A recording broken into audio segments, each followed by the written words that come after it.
not on the agenda. Yes, ma'am. Tell us your name and My name is Joey Wade. I'm resigning in Onagum, Minnesota.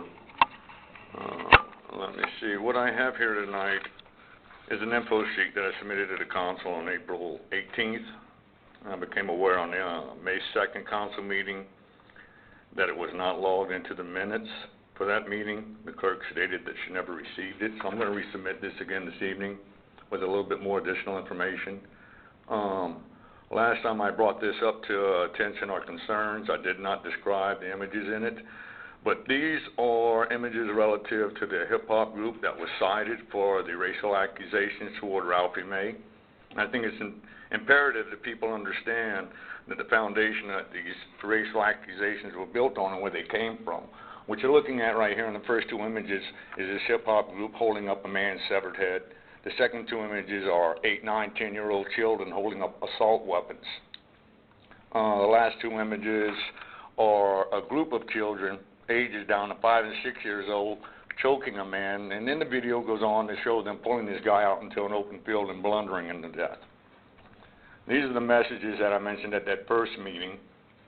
This was submitted that the youth in our communities are being bombarded with.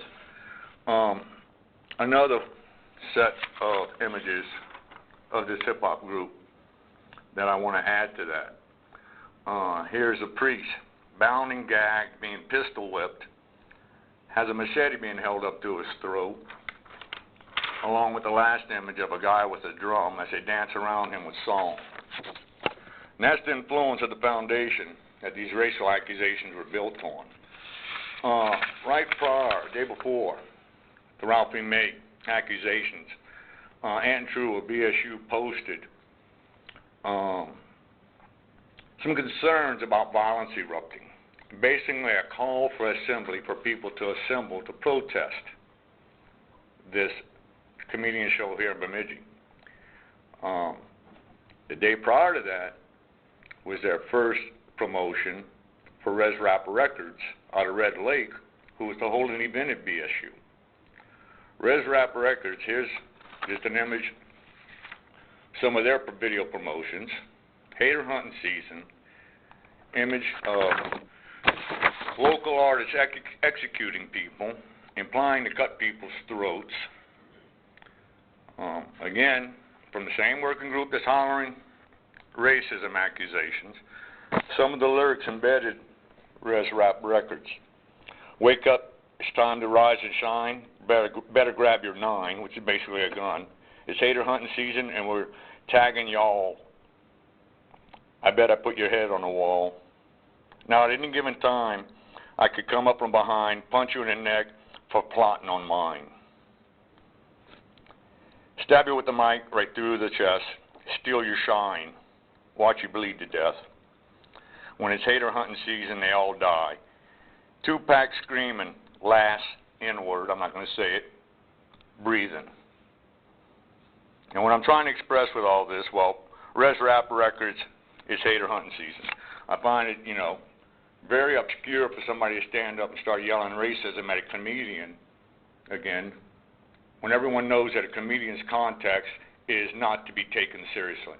And yet, these same guys that go with music, which is utilized to influence emotion and action, is totally buried. And Mr. Olson, I know you have a very strong part with promoting this. You can sit there and smile, that's fine. But when you get to the point, you're going to shut me down now, right?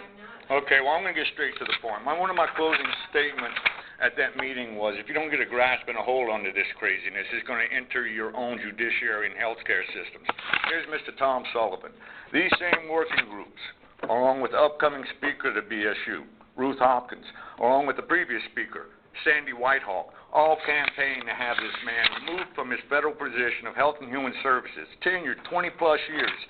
And they had him removed because he went to bat for children that were being molested, mutilated, and murdered? For the politically correct, culture-sensitive rhetoric that I stated in the last meeting was getting in the way of too many people's good judgment. 4 minutes is fine. I'm done. Any questions, ma'am? Or council? No. Do you want to give me the handouts then? Yes, I will. And the reason I ask is because last time I asked if there were any questions. After two speakers left this podium, the mayor went ahead and addressed the council in reference to some of my statements. Do you recall? I do. Okay. Do you want to bring those up for the clerk? Yes, ma'am. So no questions, right? Thank you for your time. And to be quite frank, it all ties right back to my first comments that I stood at this microphone and stated the underhanded tactics that have been used to reach decisions, not helping the community or not helping anyone. Thank you for your time. Is there anyone else